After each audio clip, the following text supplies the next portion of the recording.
നമ്മളിവിടെ പറയാനില്ല. എന്താ പറയാ, പഠിച്ചവനെ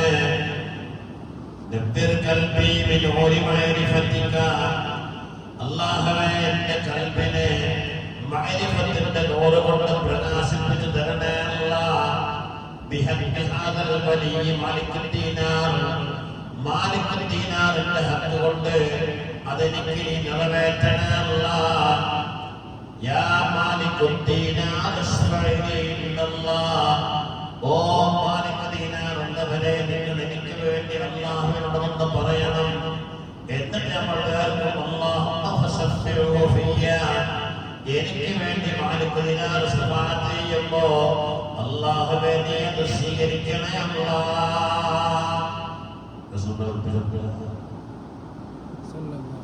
അത് ദുആയല്ല, അത് അല്ലാഹുവിനോടുള്ള ദുആയാണ്, അല്ലാതെ മാലിക്കിനോടുള്ള ദുആയല്ല.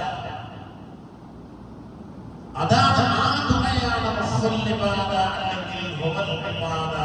ഇബാദത്ത് എന്ന് പറഞ്ഞു ദുആ ചെയ്താൽ കൂലി ഉത്തരം തെറ്റിക്കൊള്ളണമെന്നില്ല, എന്നാലും ദുആക്കുള്ള കൂലി പോലെ അതെന്താ പറഞ്ഞു.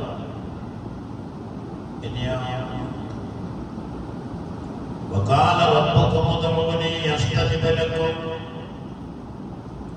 നിങ്ങളെ റബ്ബ് പറയുന്നു, ഉദ്ഉനി, നിങ്ങൾ എന്നോട് ദുആ ചെയ്യൂ, അസ്തജിബ് ലക്കും, ഞാൻ നിങ്ങൾക്ക് ഉത്തരം ചെയ്യാം. ഇന്നല്ലദീന യസ്തക്ബിറൂന അൻ ഇബാദതി സയദ്ഖുലൂന ജഹന്നമ ദാഖിലീൻ. അല്ലാഹുവിനെ ഇബാദത്ത് ചെയ്യുന്നതിനെ തൊട്ട് അഹങ്കരിക്കുന്നവർ നരകത്തിൽ കടക്കുന്നവരാണ്. അപ്പോൾ അല്ലാഹുവിനോട് ദുആ ചെയ്യണം. ദുആ ചെയ്യാൻ പറഞ്ഞാൽ ദലീലുൻ അല തവക്കുലി അലല്ലാഹ്, നമ്മളുടെ സർവകാര്യങ്ങളും നമ്മൾ അല്ലാഹുവിലേക്ക് ബലമേൽപ്പിക്കുന്നു എന്നതിന്റെ ഒരു തെളിവാണ്. ചില ആളുകൾ ദുആ ചെയ്യും.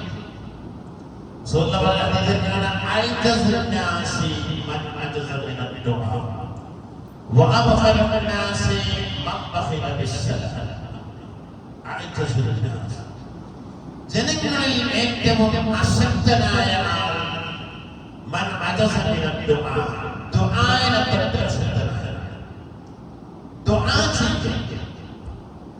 ഏറ്റവും ഉത്തരം കിട്ടുന്നത്